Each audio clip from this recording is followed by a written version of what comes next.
आज 11वीं class work power and energy को आगे बढ़ाते हुए कंजर्वेटिव नॉन कंजर्वेटिव फोर्स आपका हुआ था। देखिए, law of conservation of energy, law of conservation of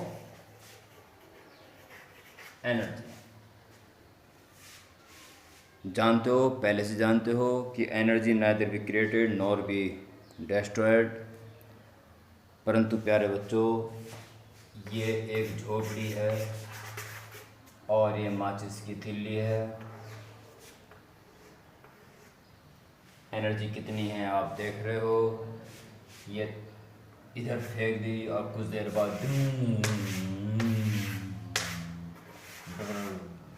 energy कितनी हो जाएगी देख रहे हो। दिखाई देता है कि एनर्जी इज क्रिएटेड। प्यारे बच्चों, और सुन लीजिए, फुलझड़ी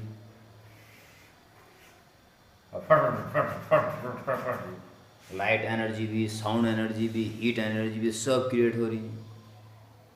ये कहाँ से आ रही हैं बच्चों? Energy neither be created nor be destroyed. ये सही है पर अधूरा है। फॉर ए गिवन मास या फॉर ए गिवन सिस्टम, झोपड़ी अगर आग में कन्वर्ट होगी तो उसके बाद जो राख बचेगी, राख की का मास झोपड़ी के मास से बहुत कम होगा।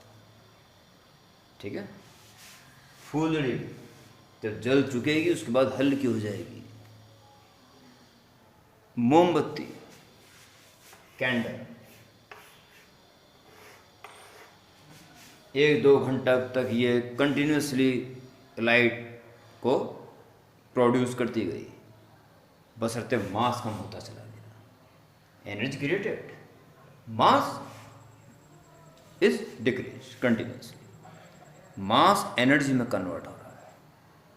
और आइंस्टीन ने तो ये बता भी दिया, अगर डेल्टा एम मास पूरी तरह डिस्टर्ब हो जाता है तो इसके बदले डेल्टा एम इंटू सी स्क्वायर एनर्जी क्रिएट हो जाती है। Energy create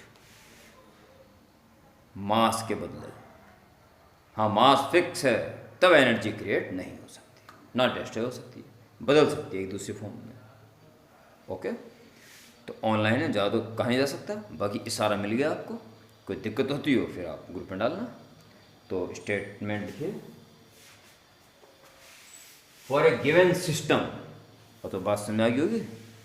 for a given system total energy is conserve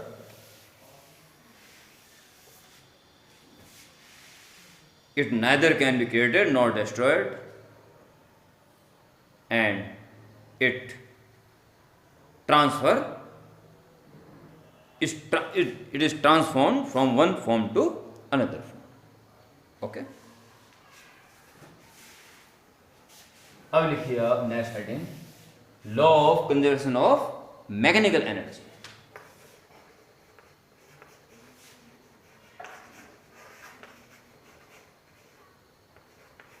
mechanical energy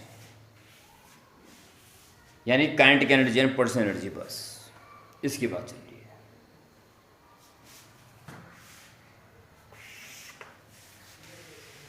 total kinetic और पोटेंशियल मिला के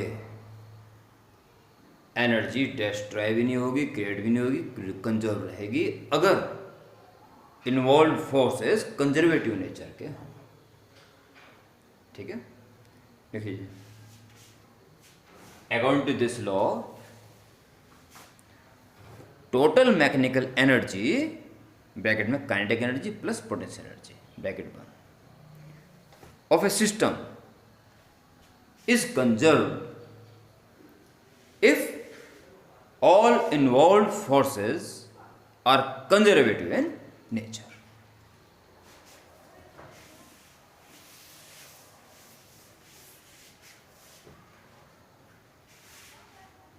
दो पार्ट में इसको समझाएंगे। एक तो गिरती हुई बॉडी के लिए, क्योंकि वो ग्रेविटेशनल फोर्स के अधीन गिर रही है, और ग्रेविटेशनल फोर्स होता है कंजर्वेटिव। तो टोटल एनर्जी कंजर्व रहनी चाहिए। ठीक है, तो पार्ट ए में लिखिए total mechanical energy for a free falling body is conserve.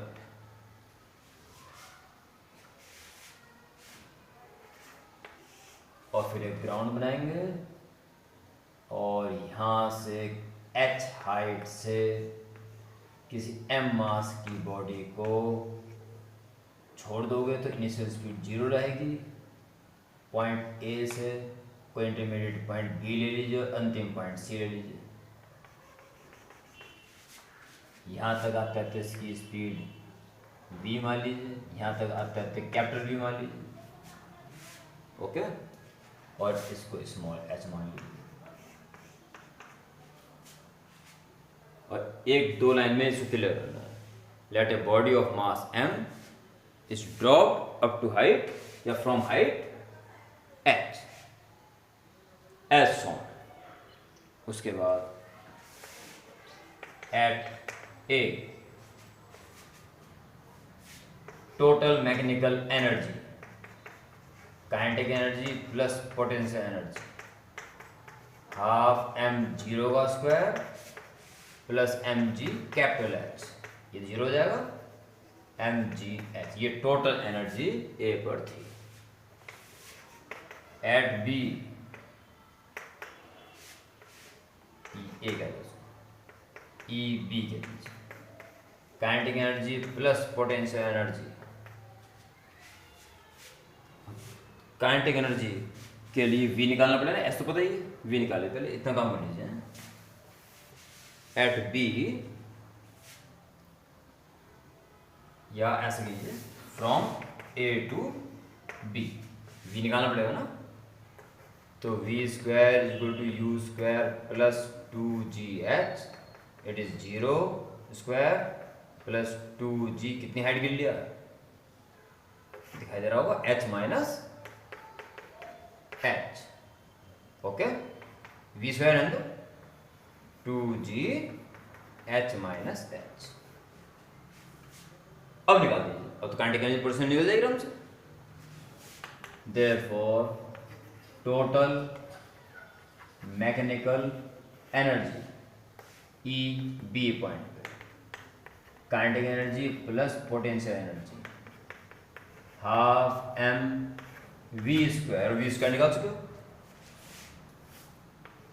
2g h minus h plus mg, कितनी हाइट है इसमें यहाँ से h, 2 कैंसिल, mg की इंटू दोनों में कर लो, mg capital H minus mg small h plus mg small h cancel, mgh। वो जो टोटल ऊपर थी वही टोटल इंटरमीडिएट किसी पॉइंट पे है। फाइनल लीजिए, पहले A टू C से V निकाल दीजिए पहले, जब तक V नहीं निकलेगा तो काइनेटिक एनर्जी नहीं निकाल सकते। तो V square equal to U square plus 2GH, V square has to be find, V 0 plus 2G, पूरी हाइट गिर गया 2GH। इसलिए total magnetic energy at C, kinetic energy plus potential energy, half mv square 2GH plus mg, कितनी height आएगी earth पे आने के बाद, पूरी 0, mgh capital H। So mgh वही C पे है, वही B पे है, वही शुरू है। Total magnetic energy is conserved. So EA is equal to EB is equal to EC. So total mechanical energy is conserved. Part B.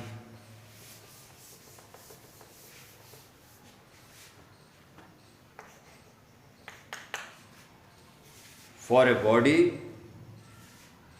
freely sliding on a inclined plane या body sliding on smooth inclined plane.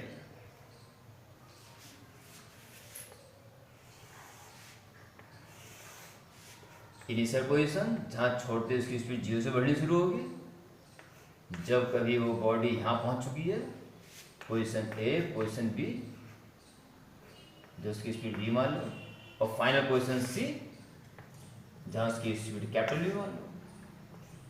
Theta inclination के ऊपर फिसल रहा, ठीक है। बस फर्क क्या पड़ेगा, मैंने बताया था g cos थीटा और हॉरिजॉन्टल बनाता है g sin theta. Acceleration g sin theta काम करेगा बस, और कोई फर्क नहीं पड़ने का, ऐसा ही करना है। तो डायग्राम बनाओ जल्दी फटाफट, और क्या लिखोगे, let a body is sliding on inclined plane at angle theta with horizontal from A to C as shown। बस as shown लिख देना, सब दिख जाता है। उसके बाद क्या करोगे, देखिए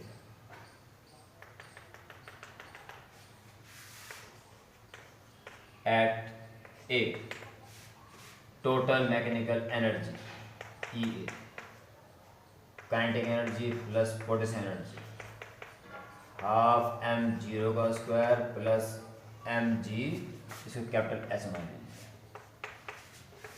इक्वल टू mgh। ठीक है प्यारे बच्चों।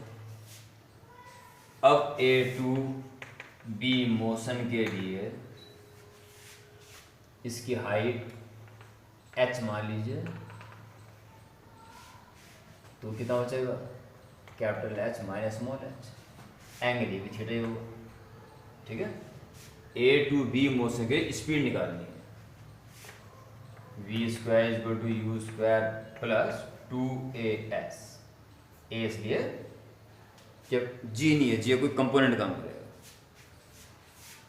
तो v स्क्वायर निकालना है तो 0 हो जाएगा, तो 2 इंटू जी साइन थीटा इंटू एस, तो एस कैसे निकालोगे, फिलहाल ए से लिख दो, लिख दो ए भी,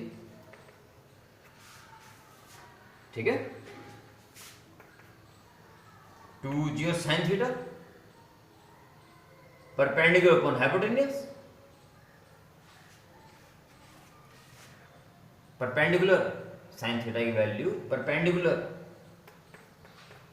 h minus h upon A B, perpendicular upon hypotenuse, और into A B, cancel, 2g h minus h। अब निकालो total magnetic energy, therefore total magnetic energy at B, kinetic energy plus potential energy, half M V square, कितना v square है यहाँ का, v का square, 2g h minus h, 2g h minus plus mg, कितनी हाइट पे होती है, h है, 2 cancel, mg capital H, mg small h।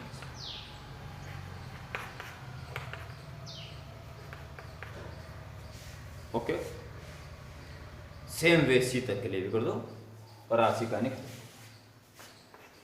For the motion A to सी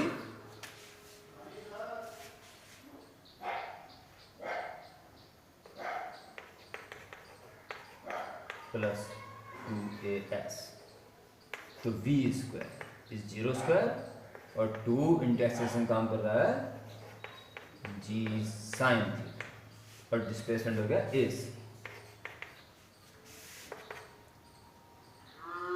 तो v स्क्वायर निकाल दीजिए, तो यहाँ पे निकाल दीजिए, 2g और साइन थीटा हो जाएगा perpendicular upon hypotenuse, capital H upon A C, और इंटू ए सी, 2gh, इसलिए total magnetic energy at C, kinetic energy plus potential energy, half mv square 2gh plus M G height आएगी, क्योंकि zero यहाँ तक आ चुका है, two cancel M G. So total magnetic energy at A, at B, at C are equal. So total magnetic energy is conserved. इतने update जल्दी से कर लें। इसके बाद एक स्प्रिंग, अगले वीडियो में स्प्रिंग के साथ साथ कॉलिजन स्टार्ट हो जाएगा, ठीक है। ये केवल रिटर्न प्रोसेस है।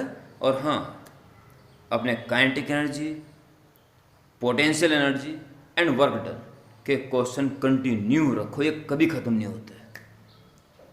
ओके, जय हिंद।